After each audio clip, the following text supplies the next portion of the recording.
Now that's real. Welcome back to Real Faith Conversations, and in this show, we try to talk about life, culture, and faith in the most genuine way possible.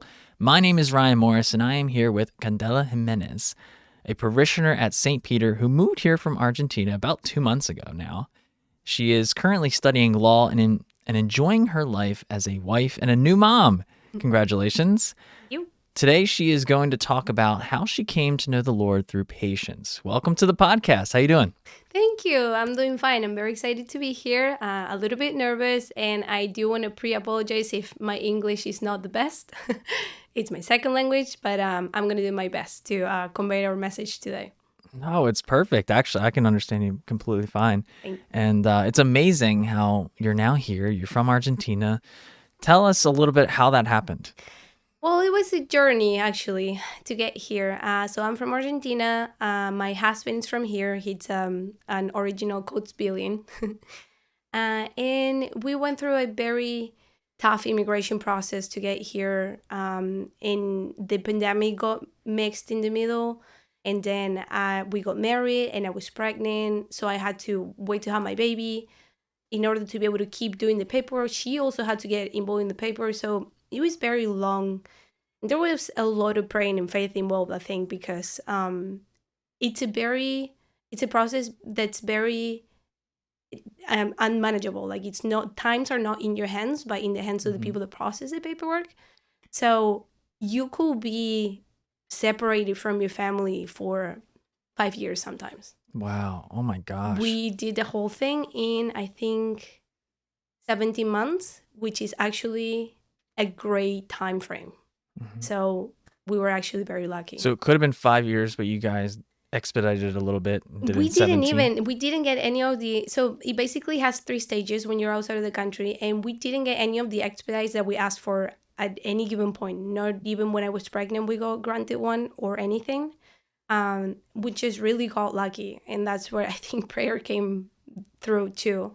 But yes, also Argentina is not flagged as a country, quote unquote.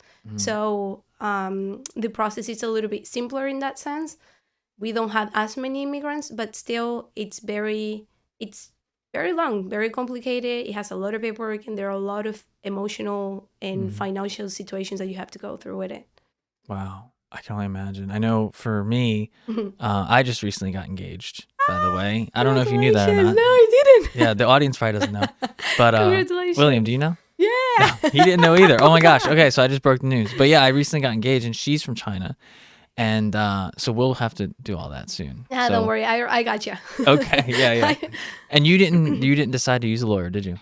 The what, sorry? A lawyer. Did you use a lawyer for all that? No, and Or originally you were, but we were thinking about it, and I got into a lot of Facebook groups, and this was actually, it was very funny because I'm very social media related. Like, I love social media and I'm very connected to that. So one would have thought that me being so hands-on with everything I do, yeah. I would have searched for groups and immigration groups as soon as we started. And I don't know why I didn't think about it.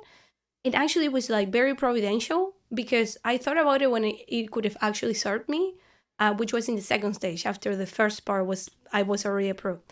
And when I did that, I was in this group, and I ended up being a moderator in this group with 18,000 immigrants. Oh my gosh. Yes, a lot of them. And it kind of like became a pro because of all the questions and everything you have to find out about it and everything you have to do. And me being a law student, I loved it. Yeah. So Perfect case study for you there, a little bit. Yeah. And it was great. But then I ended up realizing that lawyers, if you get a good lawyer, it's going to help you. If you don't have a good lawyer, you're going to be spending a lot of money on top of the money that you're already spending for the process.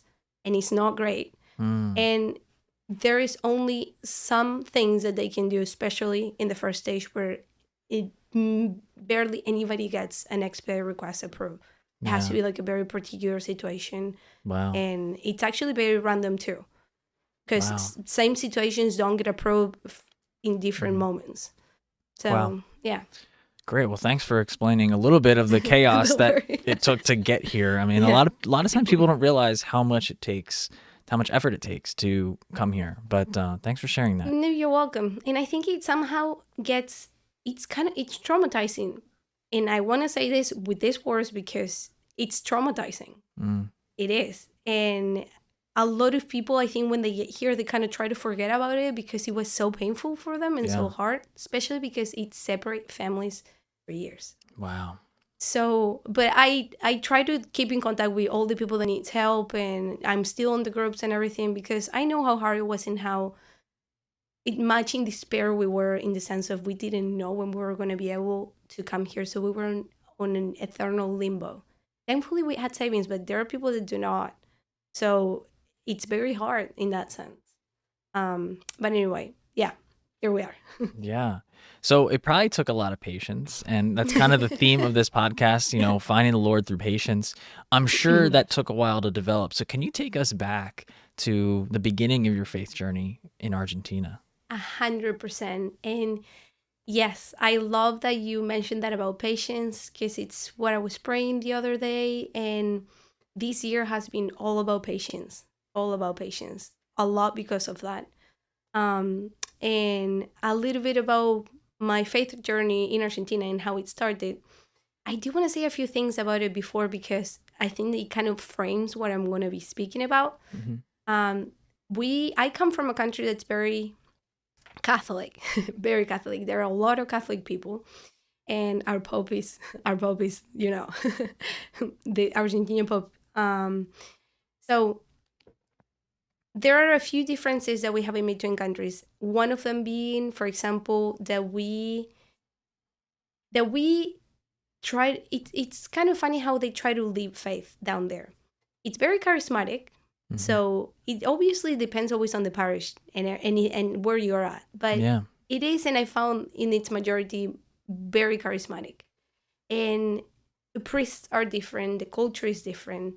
We will have, for example, masses, and we'll have confession during masses, and you can have 2 or 3 priests during the mass doing confession constantly up to communion. And even if you didn't get to have communion before your confession, because some confessions could go up to 20-30 minutes. Mm-hmm. You can go and have confession, and then come back and have your go and have communion, and then come back and have your confession afterwards, knowing from the heart that you were going to do it.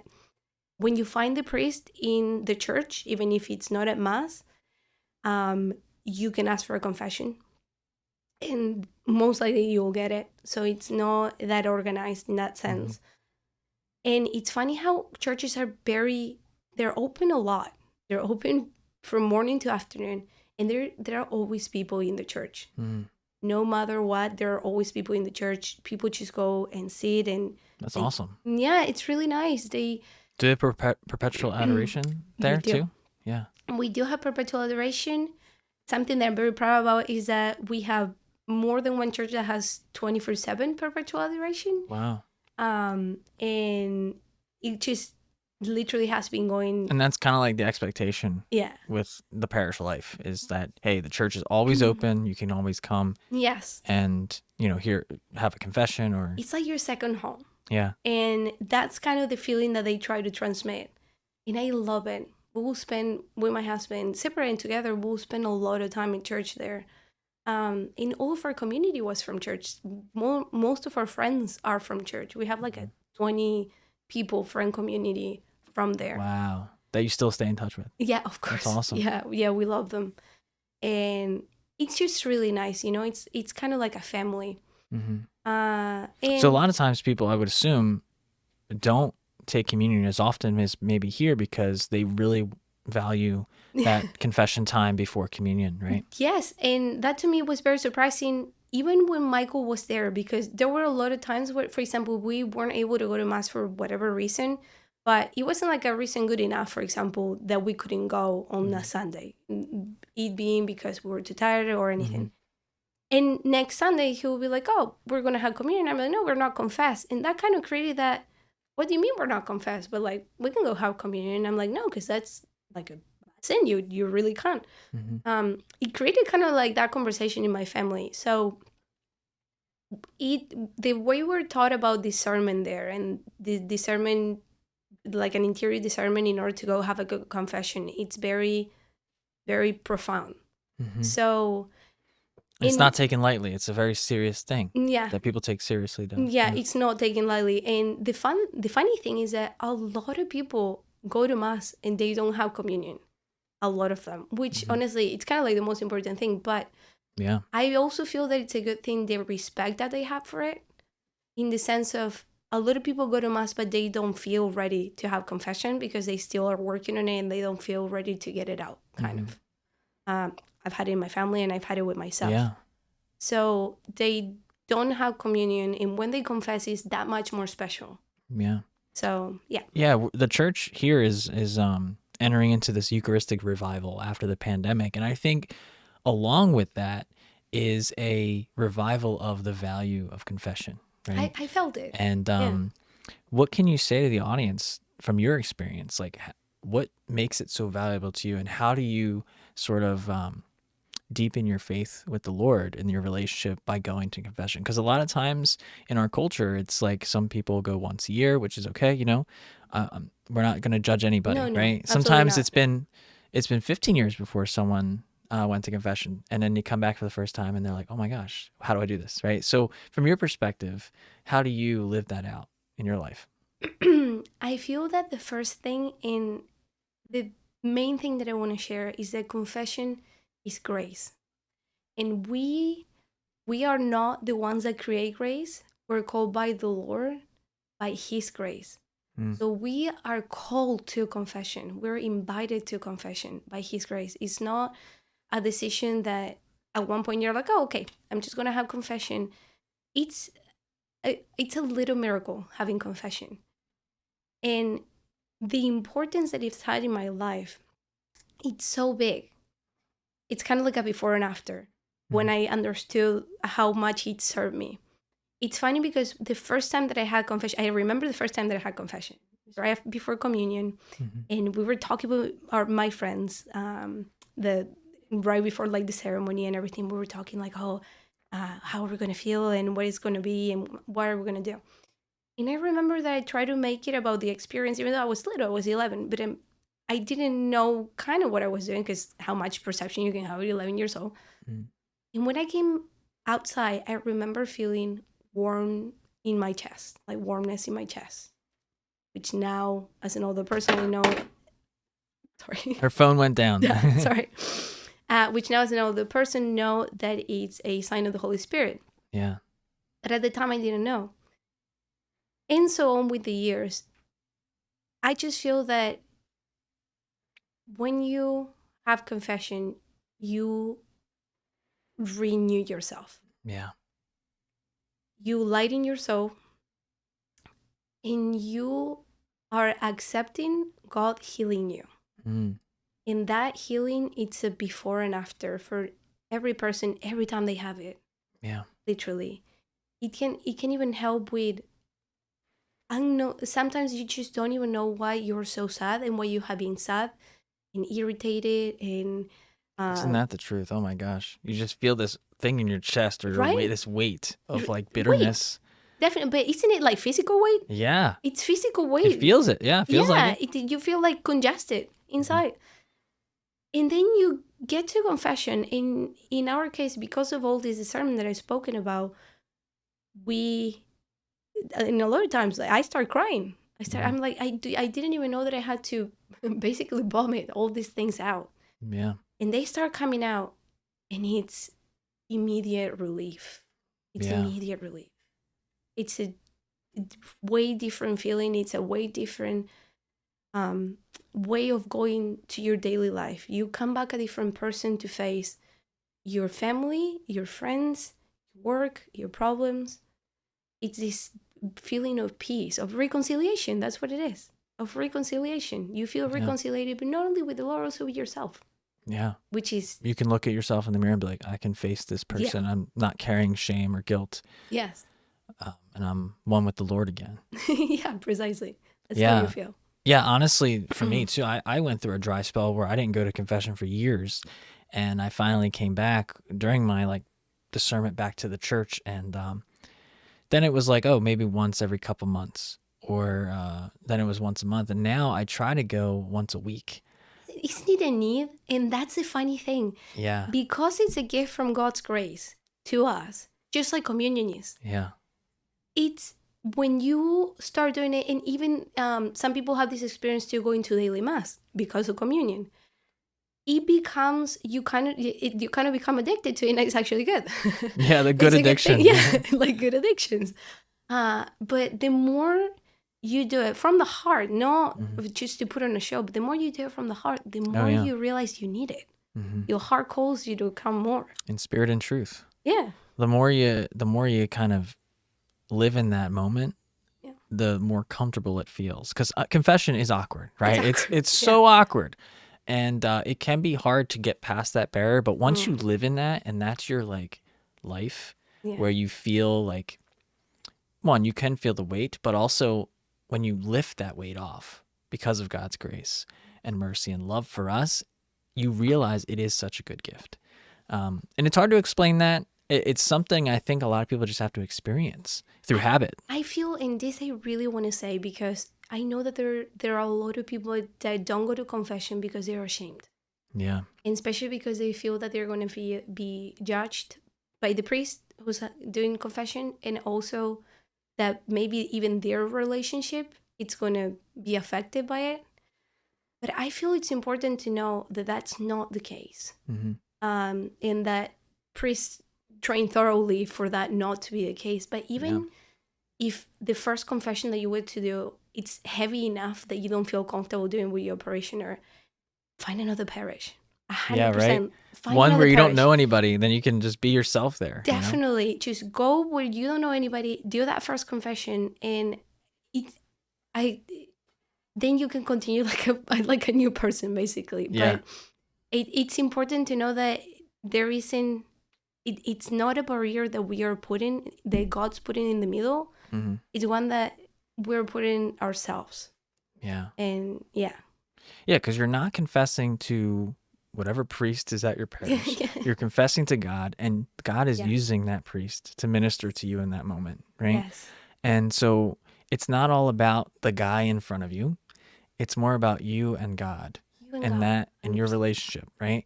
And so for me, what works for me in my schedule, I have a few different parishes that, depending on what I'm doing in the day, I'll go to that parish. Nice. My house has like confession tips. Yeah, right. My house has a church 3 minutes away. So sometimes I go there. They have confessions on Saturday afternoons. Sometimes if it's during the week and I'm kind of busy, St. Joe's has one on Wednesday evenings down the road. We have ones on Tuesday evenings here, and Saturdays. So there's a lot of opportunities, and wherever you are, speaking to the audience now, wherever you are, you can find a parish that fits your schedule, right? And fits 100%. Your comfort level. 100%. One of the anecdotes that I like the best about Padre Pio, so Father Pio, is that he used to do confession sometimes 16 hours a day. That's the kind of priest he was. And one time, another priest, he was sitting in one of the benches looking at him have confession, and he tells the story as a testimony. He looks up and he sees Jesus where he was sitting. Wow. It only lasted a few seconds. For some reason, he looked away, and when he looked back, it was him again. But that's exactly what you said. Who's there right in that moment? It's God. You're talking to God. And I have never had an experience of confession when I've been with a priest where I haven't feel like God was there, which it's kind of like important for them too, like being a good confessor. But I just think that what you just said, it's perfect, and that it shouldn't be a reason not to go to confession. And if you don't like the priest that you have, just go get another one. Yeah, that's fine. They don't care. They're cool with it. Yeah. And you don't have to be face to face with them. You can go behind a lot of people don't realize that. Some people ask me like, hey, do I have to like be face to face with that guy? I'm like, no, you can go behind, you can go in there and be anonymous. Yeah, be anonymous. So, God knows who you are, but the priest there ministering to you doesn't have to know who you are. No. So that's a beauty. That's a beautiful gift from God. Great. Oh my gosh. Now I feel like we should have labeled the podcast confession. So kind of going back to you, Yeah. because that was beautiful. Thank Yeah, you for that testimony on confession. You're welcome.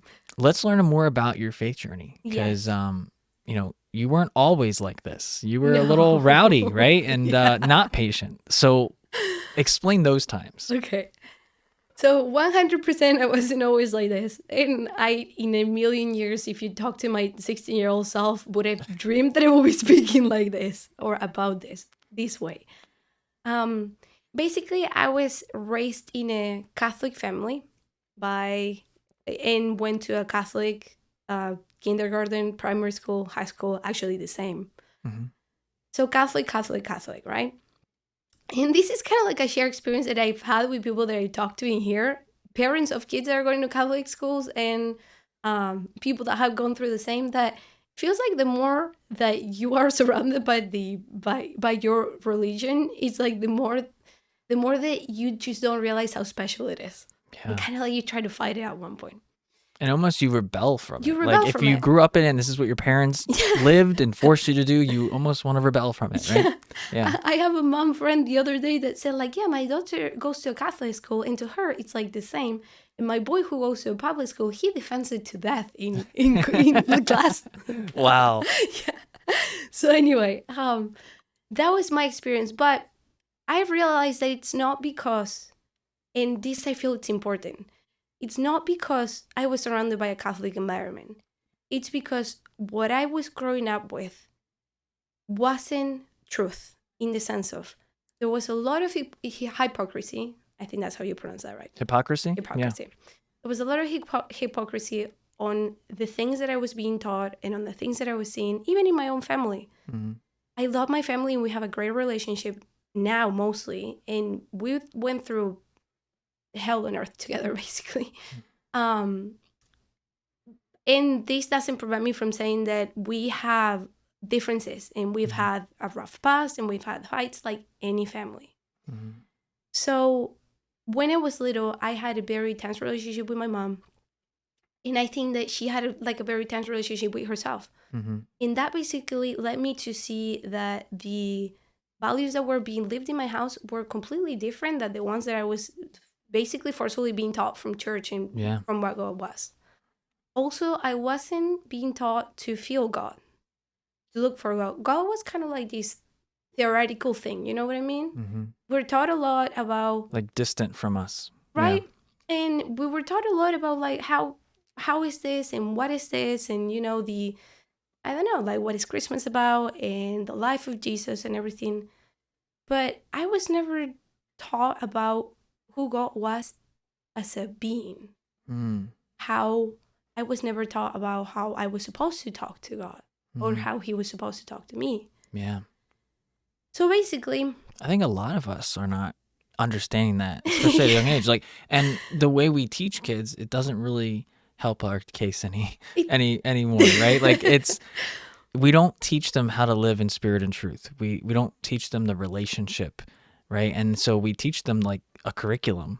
I don't know if that's your experience, but maybe explain. And I think that the hard thing and the hard truth about that is that we were not being taught that because people that were supposed to teach us did not know either. Because that's true, yeah. Because I see my parents and I see, who are awesome by the way, and I see how they live faith before all this kind of revival from my sisters and I, which are the kind of like the ones that brought it back to the house. I see my extended family, like my godmother, funny enough, was my catechism teacher in my parish. Yeah. So I've been sitting in their lives too. And it's like, it is like that. They were taught about it as a curriculum. And this is something funny because this is something that my mom said to me several times in our lives. I was expecting you to do it or to know it because I said so. That's kind of how they were brought up. Yeah. And I feel... Or this is what the book says. That's what the book says. Yeah. And because I said so, because that's how the parenting for them were and how the church education for them went too. My mom went to my same high school but years before me.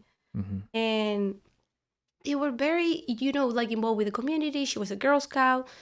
And everything that could possibly be, but still didn't have a deep spiritual life in the sense of that, what you're saying, like, being in communion with God, being able to talk to him. Yeah. And I also feel that, and this I want to say because I feel it's very important. We are physical beings, but we are physical, spiritual, mental beings. So as we need to take care of our physical health, we need to take care of our mental health, and we need to take care of our spiritual health. Yeah. And I feel that's important because in my case, I had a lot of unprocessed trauma from my life. Mm-hmm. A lot of unprocessed things from my family, from my parents, from my extended family. And I didn't have an outlet for that. Mm. Not only a godly outlet, I also didn't have a therapy kind of outlet. But then I did start having the therapy kind of outlet when I was 12. Because my body was expressing so much that I needed it. But I still, and that's funny because that's when I started going to therapy on and off, because it wasn't never anything too bad. But that's also when I kind of rebel against God. Mm. So all of these life experiences, all this unprocessed pain, everything that was piling up. Yeah. All of this ended up with me basically becoming what I call a raging agnostic. Mm. So I wanted to find peace. A raging agnostic, right? Raging agnostic. Like you could say slash atheist, but I wasn't atheist because I was seeking. Yeah. I was looking for something. I had the desire in my heart, which is funny because that's what God puts in there, the desire to find him. Yeah. But I didn't believe in our religion. I came to the question of like, why our religion yes and other religions no? Mm. And I actually encourage kids and teens to ask that question. 100%. Right? Because that's where you learn. Yes. So you asked that question, and what were you seeking or finding there? What did you encounter? So that was funny. So that started kind of like at 12, 13, and I went to a crusade of trying to find the true religion or the true spiritual, the spiritual truth, basically. Yeah. So I experimented and studied a lot. And when I say this, I want to specify that I'm very deep about the way I do things. In high school, I participated in the philosophy Olympics in my high school. I won an award. I love spirituality. So I studied a lot about Hinduism, Buddhism, various sources of spiritual teachings, you could say. Yeah. I started meditating. I started doing yoga. I had Reiki done on me several times. Basically, I was doing transcendental meditations, things like that. And I feel like I kind of went down the path of like eat, pray, love. Eat, pray, love. Yeah. So it's kind of funny, but yeah, I did. And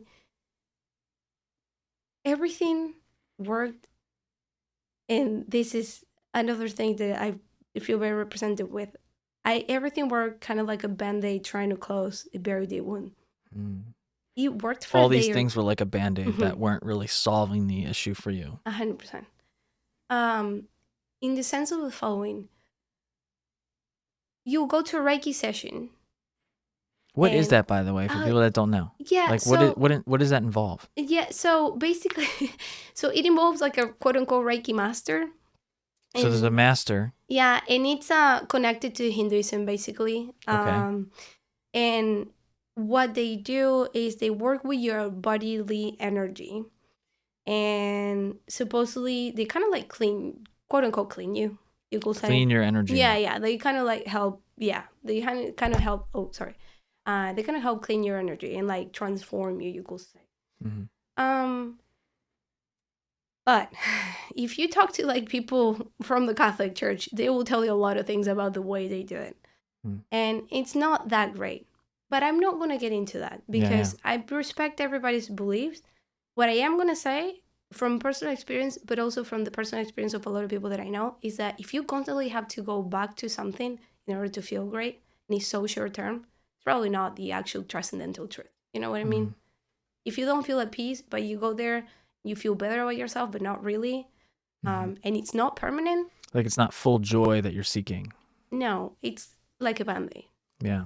But if you don't clean that wound from within, if you don't actually find the reason why you're also bleeding, it's just not going to work long term.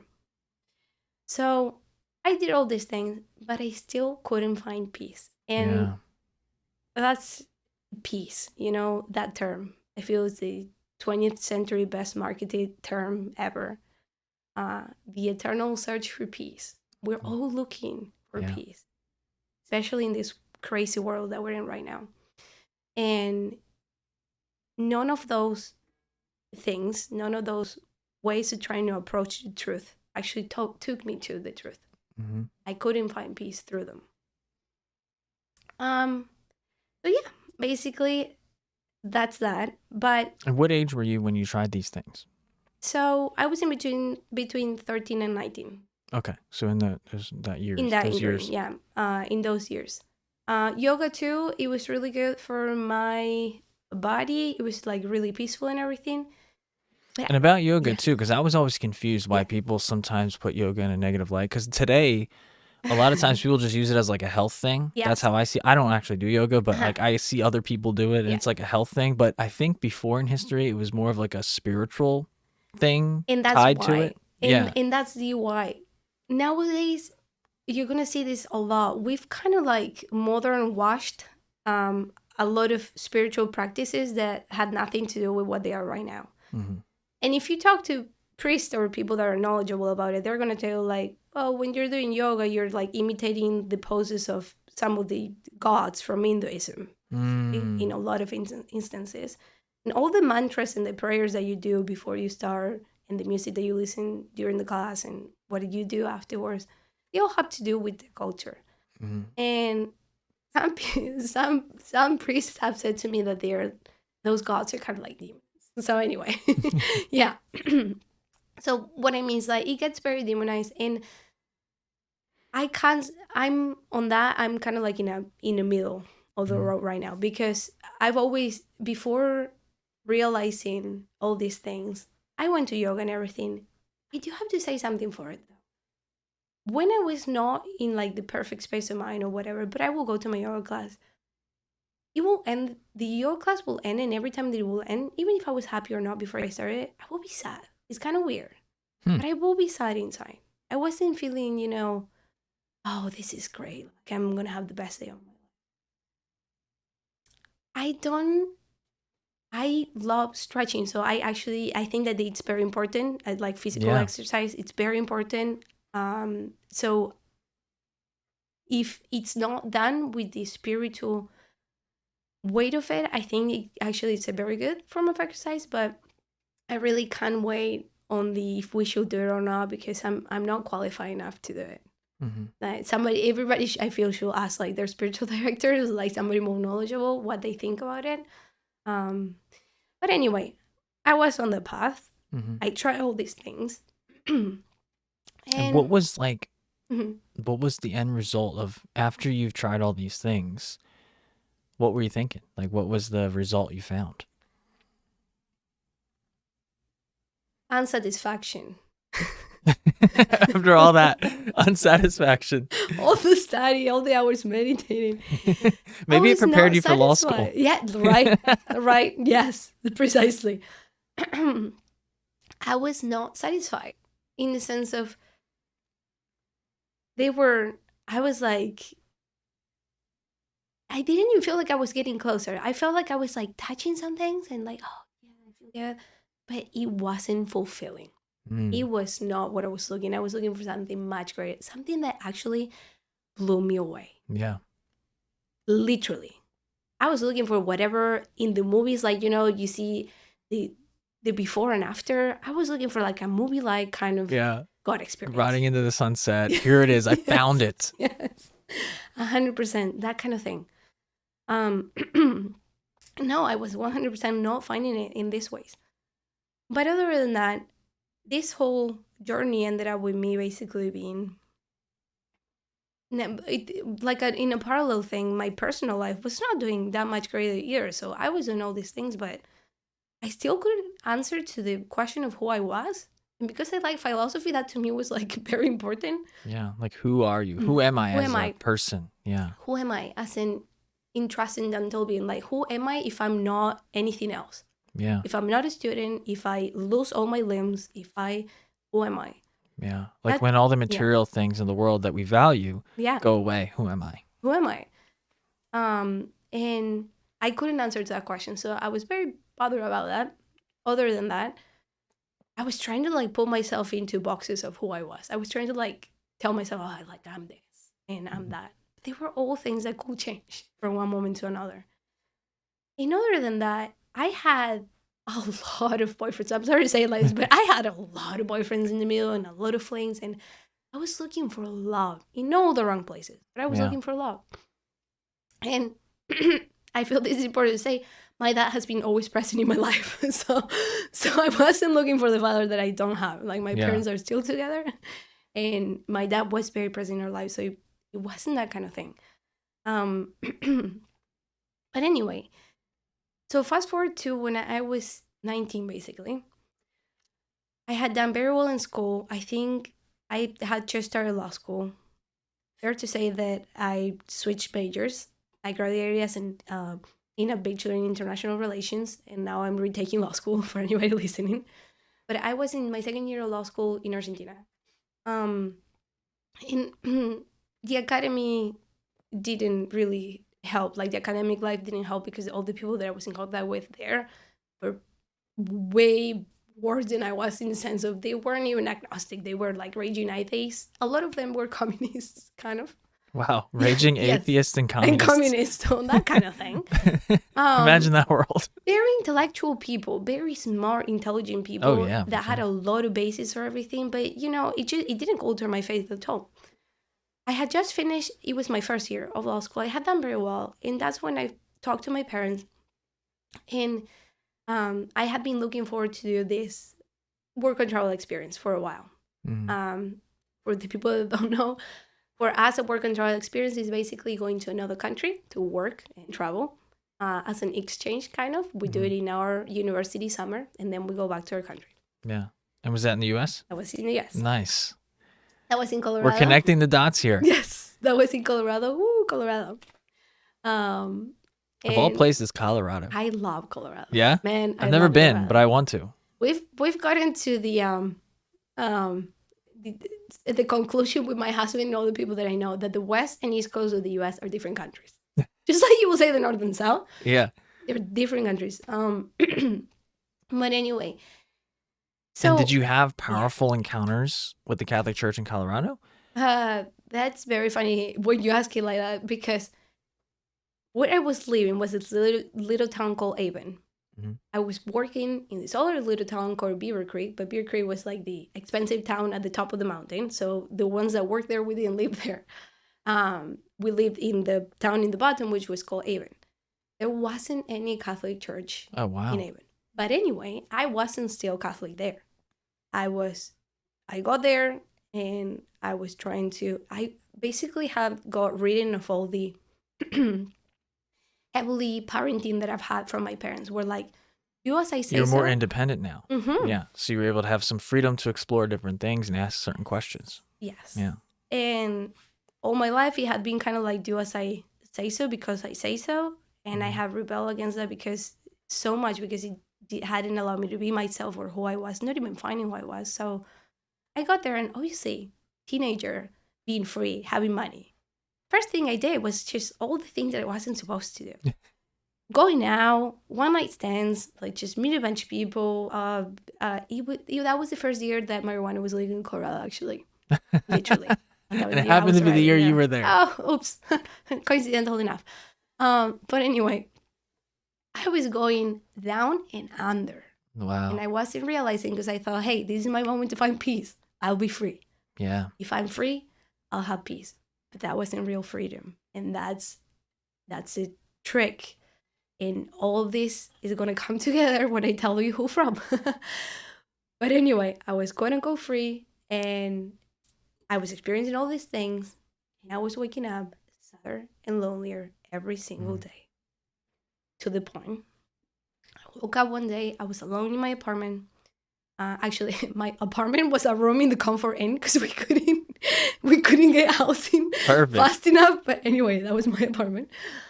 I was alone. I had woken up from a nap, and I was sad. Capital letters, sad. Started crying, and I felt like I was going to die. I think it might have been a panic attack that I was having. I couldn't breathe. I couldn't stop crying, and I literally felt like, this is it, I'm dying. It was so strong and real that I remember it like if it was yesterday. And that was the first time since I was 13, I think, that I said, God, please help me out because I'm dying. I need you. Instantly. Not only the same feeling that I've had that confession like 11 years ago, magnified. I remember being crying like this and it was cut in the middle of like a breathing. Wow. I felt peace. It was a warm feeling in my chest. I felt peace all over. I felt God. It was a before and after. And you felt his comfort. But in a way that it's in that way that I was searching, like in a way that it can't be explained with words. And after that, and I feel these are, the little touches. It's like, how are you not going to believe in this God after those moments? Yeah. And that's when you realize what God allows in your life is what he needs to allow. It's what you need him to allow in order for you to then not want to go back because you can't. So that happened. And that was the moment when I felt that I had to go back to the church. I felt the need of going back to the church. Funny enough, no Catholic church there. Only Catholic church was in Beaver Creek. So like the top of the mountain where you had to take a bus to get there. Yeah. It was a very specific times, the masses that they had. So I think that I went to like one or two the whole time that I was there. But I did go to, it was some sort of Protestant church that was like down the road from my house. It was like literally 3 houses away. And I didn't even know when I was going that it was Protestant. That's how far away I was from the church. I thought it was like a church. Yeah. I didn't know until I realized. But I felt that was like the first step for me to go back to God. And you will think like, wow, you had such a strong experience. Like that must have been a turnover. Yes and no. It was a turnover, but I didn't find that peace that I was looking for. Yeah, even in that moment. In the posterior moment of that, something in me had clicked and changed. But the rest of me and the rest of my story and the rest of my wounds and the rest of my insecurities and the rest of my questions, they were all still there. Yeah. And had to be worked on. Yeah. But it's like the encounter is the start of a new path, but you still have to walk down that path. Have to walk it, and hence patience. Because I think that in a lot of moments when people tell their testimonies, you feel like, wow, like they had this before and after and it was great and they changed forever. You don't change forever. It might be like that for some people because God acts different with everybody. He talks different with everybody. Yeah. Because we're all different. We're all so unique. Yeah. So it might be your case, but in most cases, you have to walk the path. Yeah. Actually, let's be honest, 99.9%. You have to walk the path. Oh, yeah. I mean, it doesn't just, it never really ends, really, because Right. we're both still on this journey. We're still walking. And you could be an ordained priest for 30 years and you're still on this journey, right? 100%. So, we're all broken, right? And that's the beauty of it. And going back to the confession thing too, it's like, hey, we know we're broken. Yeah. Come back to the Lord. That's what it is. And you can, I don't know, someone once articulated that when you're on the journey, you're either walking backwards or walking forward. There's no like standing still. And in some regards, you may feel stagnant sometimes in your prayer life or your faith journey, but there's some truth to that. Like if you're not going to the Lord and being fed and feeding yourself and doing that, then you might be walking backwards, right? Not taking advantage of the gifts that God has given us. 100%. Sorry to interrupt. I just wanted to. You did not at all, and 100%.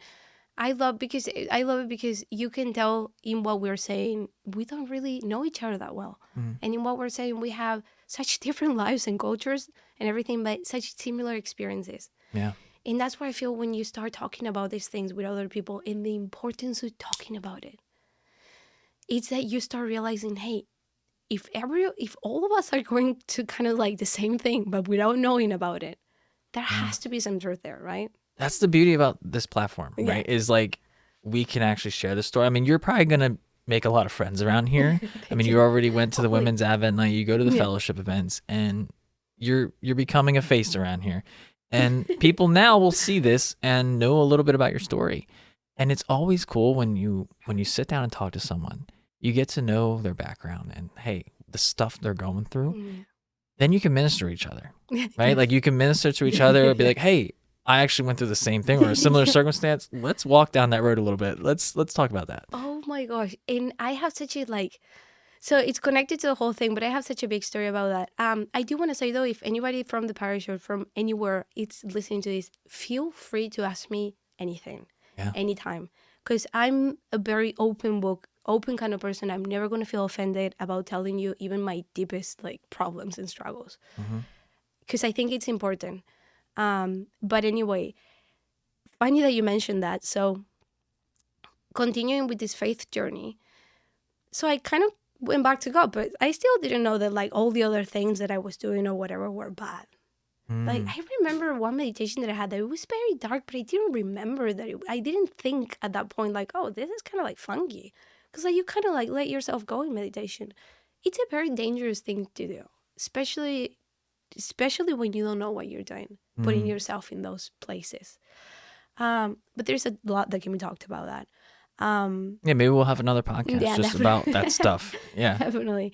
But anyway, so I started going back in this. I want to praise the people that have been in this journey for way longer than me that helped me through this. One of my cousins, she's my confirmation godmother. She's like when you talk to her, you feel like you're talking to Mary, like that kind of person. Yeah, Yeah, you know? yeah. That kind of like elevated soul person, so gentle. She always helped me, especially when I didn't know where to go, or when I was stalling on my path, or I didn't really know how to start. She always gave me a hand, always connected me to the right people. She's the one in her She parish. accompanied you. Yes, she's the one in her parish that created all the like youth retreats, and she always had those connections and was kind enough to share them with me. And that, like, I want to thank her so much for that. So basically, after all these things, I was still having like boyfriends and stuff. You were still a wild child. I was still a wild child, but at this point, like, I wanted something serious, for example, but I didn't know what was wrong with me that I couldn't be on like a functional relationship, it seemed. This all ended with me being 21. I had come from a broken engagement that almost broke me, literally. Like, You were engaged. I was engaged. Wow. Yeah. I had come, not only was I was engaged living in Alaska with my ex-boyfriend. You were in Alaska and engaged. Did you get engaged in Alaska or I did got you move? engaged in Alaska. Wow. How did you get to Alaska? The second year that I was in Colorado, well, fun fact, I met my current husband when I was in Colorado.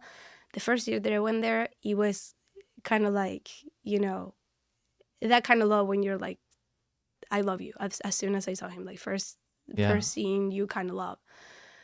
But I was all that I was. He had his own things. I was 19, he was 21. We could not, for the love of God, be together, basically. At that time. At that time. Yeah.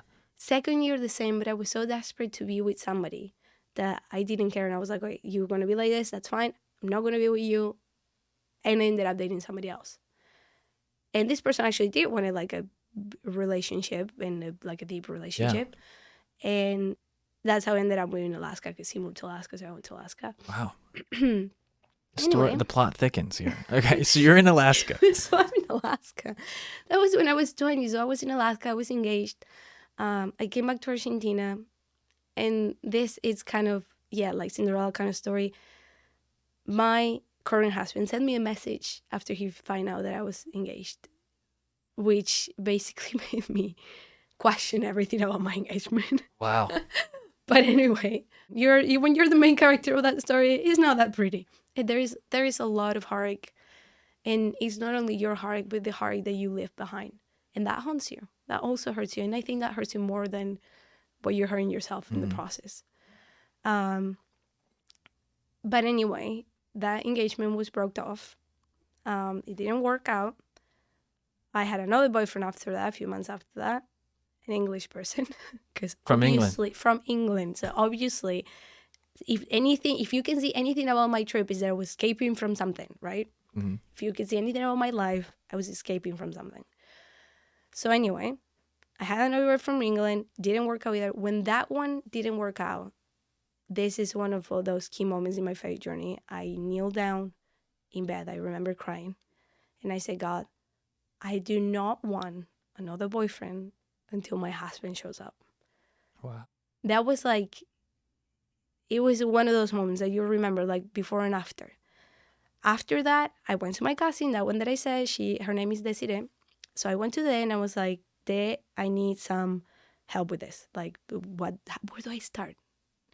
At this point, I was very participative in my church. I was doing a lot of. You're a little further along on the path. Yes. Yeah. So I was very participating in my church. I was doing different things. I was helping out with underprivileged kids, which I love to this day. But still, inside, I was a mess.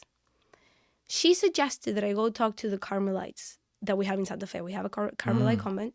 They're awesome. They're awesome. Man, if anybody has a Carmelite convent and they want to go talk to the Carmelites, I highly suggest. I've heard about them, and they seem to be impacting a lot of women's lives. They are so illuminated when you talk to them, because people have this idea of like, these are a bunch of old ladies that don't know what's going on in the world because they're always in cloistered, like in one place.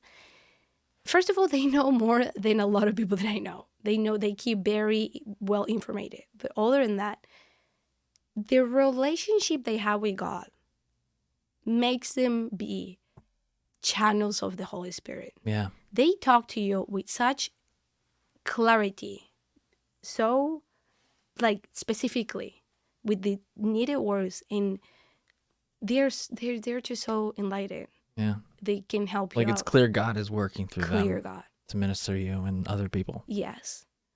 So I went to talk to the Carmelites. I remember talking to a sister and being like, I'm lost at life. I don't know what I want to do. And she's the first one that mentioned to me discernment. She said, so are you trying to discern about your vocation? And my mind, not like, I didn't know what a vocation was. I was 21. I didn't know what a vocation was. I thought that she was saying like my career. Because I was kind of like struggling with my career too at that point. I was like, what am I going to do in my life? Yeah. So really, what is God calling you to do right now? That's it. In this moment. Yeah. Yeah. And for anybody that doesn't know, a vocation is what you are on this earth to be, but it transcends what you studied. It transcends what you can be, like, for example, what you can work as. It transcends that. Yeah, a lot of times people think, it means, do you want to become a priest or not? Or do you want to become a religious sister or not? There are so many variables from being a Carmelite, which you will consider like one extreme, and being a missionary mom with 17 children in the other one, right? I've heard some of these, yeah. Yeah. Do you know a few? Yeah. Yes, I actually was planning to be one of those until my daughter was born, and I was like, maybe two. But anyway. Yeah, giving birth can make you reconsider, huh? Yeah, raising a baby, that definitely. Yeah. But anyway, there are so many variations in the middle. You can be so many things. Consecrated people that are married, consecrated people that live in communities. Some of them live alone. Some of them live in the real world but are consecrated. You can be married. You can be a missionary married. So many. But I didn't know.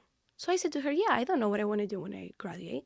She's like, well, when you're discerning, I remember these words literally. I'm translating it now, but literally. When you're discerning religious life. And I was like, no way. Stop right there, sister. And how old were you at this moment? 21. 21, okay. I was like, stop right there, sister. I'm not no, that's not what I'm considering. So that was something that was very important in my spiritual path because it became another before and after. From that moment on, I had this idea that God wanted me to be a nun. Wow. It was constantly That's a there. huge leap, right? Right? From the path, yeah. I mean, but hey, everyone kind of discerns at their own rate. 100%. And I mean, when you start the path of discernment correctly done, with a spiritual director, with actual information that you should know in order to discern about how God manifests himself and how he gives you touches, you realize that your vocation is something that will give you peace, that will make you happy, not something that, as I had, will cause you pain. But I didn't know that at that point. Yeah. So this furthered my pain in the sense of now I had this idea that God was calling me to be a nun, specifically a Carmelite. Yeah. None of the nuns ever said this to me. It was in my head, in my heart. I couldn't take it away. And it was literally taking over every stage of my life. Wow. I was studying and thinking, why are you going to study? Like, these ideas would come to my mind. Why are you even studying? Like, you're going to be a Carmelite. I was going outside, or I was just dressing up to go out. And I was like, thinking, like, you're offending God. You should be a Carmelite. Like, why are you dressing like this? Why are you going outside? Why are you... Or enjoy it. This might be the last time. Mm-hmm. The times that I wasn't spending in my room mourning and watching Netflix, which were several hours a day, because of all this anxiety this was causing. And I want to let it be known that I was going to therapy at this point. Nothing could help me. I was going to therapy, and I actually started anti-anxiety medications at this point. Nothing helped me. Now, did that spark contribute to a path to healing? Like, hey, if I'm called to be a Carmelite, I need to get my act together. Or did it contribute to more anxiety? Or did it be like, was it like, hey, this is what a Carmelite is? I'm not quite there, but let me try to be something else that is like still in a relationship with God in a way. It contributed to the following. Now, at this stage in my life, I can look back and be like, God, now I get why you allowed this. Two main reasons. One, because it's all derivated in something very important that I'm going to tell next in my path. And that was the before and after. And second, because in this whole moment that I was in, like in this whole anxiety, like just feeling down that I was in, the moments where I will feel the most peace, which like I will never feel actually at peace, but the moments where I will feel the most peace were when I was like giving myself to people, like when I was in church, or when I was with the children that I was saying, specifically with these children. That's when I will feel more at peace. I became, thanks to this, I was in such pain, in such a like an non-understood pain, that I literally was hanging out. We call them trapitos in Argentina. So they're squishy washers, window washers. Window washers? Okay. Yeah, it's like the people that washes windows in like in traffic lights. Side of buildings and That kind of other things? No. The ones that are in traffic lights, like people traffic that usually lights. are underprivileged. Wow. All the ones that were around the parish, I became friends with all of them. Yeah. We will hang out together all the time. I will hear all the stories. They were strong stories. All this because of this pain. So like you became the hands and feet of Jesus in those moments for those people. Yeah. I literally, it was funny, like the priest from my parish will come outside, and I was literally sitting at the door of the parish with them, just like sharing bizcochos, we call them, so like sharing some kind of pastries, and talking. And he would like laugh at me, like, oh my God, like, and just come back, just like laughing this, like, oh, what are you doing? And then come back and go back inside. These were the moments where I felt the most at peace, basically. Wow. So I have a lot to thank to this thing. But so fast forward a little bit. This went on for a while. And my spiritual director, my current spiritual director, Father Federico, got assigned to my parish. He had just gotten out of the seminary. He was 30 years old. No, 28. 28 years old. He had just gotten out of the seminary. Fresh blood. Yeah, fresh blood.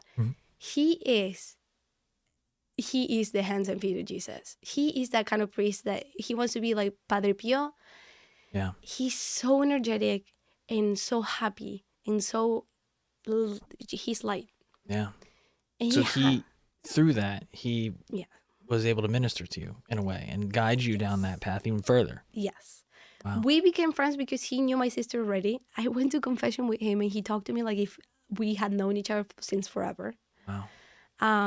And I was like, I don't know you. And he's like, oh, who's Lucero? That's my sister. And I was like, oh, that's my sister. So basically that's how we became friends. Wow. And talk about it because we are similar with my sister. We look alike. Small world. That's how we became friends. And when I confessed with him, he said, do you want to start doing spiritual discernment, like spiritual direction with me? And I was like, I don't even know what that is. This is so important for What is everybody. this great thing you speak of? Nobody, like so few people know that this exists. And I know that it's not very popular in here either. It's so necessary for your life. Yeah. A spiritual director is literally like, I don't know, like if you have a therapist, it's like your therapist, but in the faith, basically. Yeah. Or like your primary care physician. Yeah. So it's that, but in faith, basically. Yeah. And, sorry. No, keep going. Okay. Yeah. And so I did start a path with him because I was so confused. I didn't know what God wanted for me. And the thing is that I thought that I didn't know what God wanted for me, but that I was escaping. So what did this do? This took me away from God. Like I didn't want to pray. I didn't want to, like, I kept doing all these things as I was like, God, like, I'm going to keep like here. I'm going to keep being here and I'm going to keep doing these things, but I can't do that. Don't ask me that. So this thing, all that I was feeling, this insidious thought took me away from God. Mm-hmm. So Fede started being my spiritual director. We started having sessions and talking about what was happening. He is so spiritually enlightened. He helped me a lot. And at one point, I was at the brink of, I was at the verge of something. And I was like, Fede, I've been talking to the Carmelites. I had at this point started to talk to them, like, again, because I only had that conversation with them. Then I kind of went off, had a first spiritual director, which was also really good. And he helped me heal a lot of ones that I had, hence the having boyfriends, not having boyfriends, that kind of thing. Yeah, that's good. There were a lot of ones that I had. I healed them in a retreat. I started understanding where all these things came from. But though all these, like, even traits of my personality that weren't that great were coming from. Wow. The power of spiritual direction. 100%. It reveals things in your life that you didn't even realize. 100%. In that period of my life actually deserves like its own podcast, so I'm not going to make it longer. Yeah. But maybe we can even do a part 2 to this because this is a good discussion. Okay. And but let's do a part 2. How about 100%. That? Yeah, because we'll have to remember where we left off. I'm sure the audience is on the edge of their seat, like, thinking about this story. I feel like, I don't know if anyone ever watched the movie Joe Dirt, like where they're interviewing him and they're just finding all this new stuff about him, and they're like, wait, let's keep doing this show and come back tomorrow. Like, come back tomorrow. You watched Joe Dirt, Bill? Oh, okay, you never saw it, but maybe half the audience saw it. But yeah, they find out that this guy's actually interesting, and they bring him back on. So let's do that. Okay. Let's do that. Let's do a part 2 to this. All right. Because you have a lot of good stuff to talk about.